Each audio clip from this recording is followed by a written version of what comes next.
नमस्कार। ओम गुम गुरुभ्यो नमः। जय माई की सभी को। आज हमारे साथ डॉक्टर तनुजा हैं। वो हमारे साथ बगलामुखी माँ की साधना के संबंध में अपने अनुभव शेयर करेंगी। तो मैं उनको बुलाती हूँ। डॉक्टर तनुजा प्लीज आए। श्री मात्रे नमः। मैं अपने पूरे गुरु पर गुरुकुल को और जितने भी मेरे साथ गुरु भाई बहन हैं अपने गुरु को प्रणाम करते हुए आप लोगों को अपने बारे में बताना चाहती हूँ कि मेरी साधना के दौरान मुझे क्या अनुभव हुआ है। मेरा नाम डॉक्टर तनुजा यादव है। मैंने BNYS किया था, नेचुरोपैथी और योगा साइंस रिसर्च सब्जेक्ट में मैंने अपना ग्रेजुएशन पूरा किया है। जब मैं अपनी गुरु से जुड़ी थी तब बहुत दिक्कतें थी जीवन में, बहुत ज्यादा प्रॉब्लम चल रही थी। और उस समय इतनी हलचल थी, इतनी दुविधा थी कि मैं अपने गुरु बहन को, अपनी गुरु माँ को बहुत परेशान भी करती थी। मगर समय के साथ साथ जिस हिसाब से साधना जब चलती गई तो उसके बाद चीजें ठीक होती चली गई।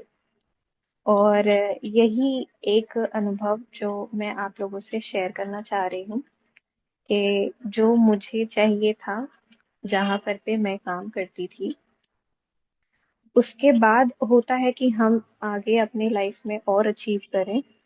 तो एक टाइम के बाद इतना लगता है इंसान को कि हम और ज्यादा ग्रो करें।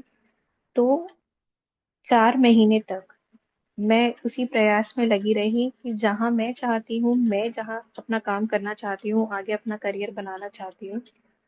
तो जबकि ये मैंने मांगा नहीं था माँ से, मगर माँ को जो अच्छा लगा वो उन्होंने दिया, और जब उन्होंने दिया तो बहुत अच्छा दिया। तो एक तो सबसे पहले जहां मैं चाहती थी वहां पर पे मुझे जॉब ऑफर हुई। और दूसरा ये, मुझे माँ के साक्षात दर्शन हुए। एक बार नहीं, कई बार हुए। तो अब माँ के साक्षात दर्शन के बाद जब हम मंत्र जाप करते हैं, तो उस ध्यान में जब माँ ने दर्शन दिए तो उन्होंने अपने धाम बुलाया।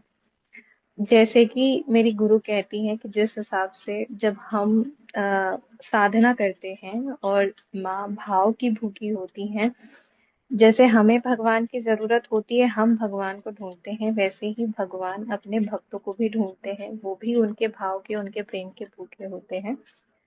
तो उसी प्रकार माँ ने भी मुझे साक्षात दर्शन दिए और उन्होंने अपने धाम बुलाया, अपने दर्शन के लिए बुलाया। और ये अनुभव मैं सबके साथ बांटना चाहती थी कि जब हम साधना में होते हैं तो हम जो नहीं भी मांगते हैं वो भी हमें मिलता है।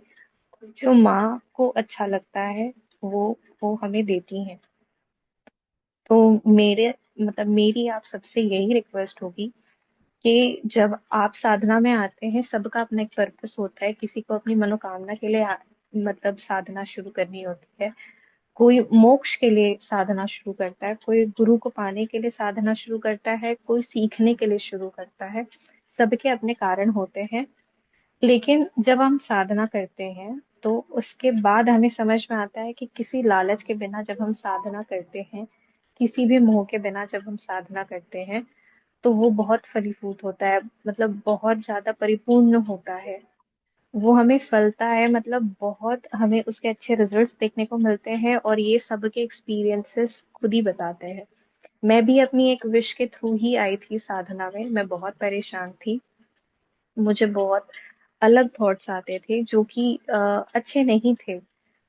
मतलब इस एज में आने के बाद जनरली लोग यही चाहते हैं कि लोग काम करें, बहुत अच्छे से ऐश व आराम के साथ पूरी दुनिया घूमें। मगर जिस हिसाब से, जिस स्थिति में मैं आई थी, आज वहां से मैं बहुत अलग हो चुकी हूँ। और अब तो माँ का बुलावा आया है तो मैं जरूर जाऊंगी, उनके दर्शन करके आऊंगी। तो मेरी भी आप सबसे यही विनती होगी कि जब भी आप साधना करें तो बेशक आप कोई भी मन में इच्छा रख करके करें, लेकिन अपने गुरु को सबसे पहले रखते हुए उनकी बातों पे, अगर आपको किसी भी चीज पे भरोसा ना हो तो केवल उनकी बातों का भरोसा रखते हुए भी अगर आप साधना करते हैं तो निश्चित रूप से भगवान वो भी पूरा करेंगे जो शायद आपने कभी मांगा भी ना हो। क्योंकि अगर मेरा भरोसा कहीं डगमगाता था तो मेरी गुरु हैं, उन्होंने हमेशा कहा कि अगर इस ब्रह्मांड के बाहर की प्रॉब्लम है तो मुझे बताओ, अगर इस ब्रह्मांड की ही समस्या है तो माँ भगवती खुद ठीक कर देंगी। तो आप जब भी आप साधना करें, सिर्फ इतना ध्यान में रखते हुए करें कि माँ सब कुछ ठीक करेंगी। बस इतना ही मुझे कहना है। बाकी जय माँ की।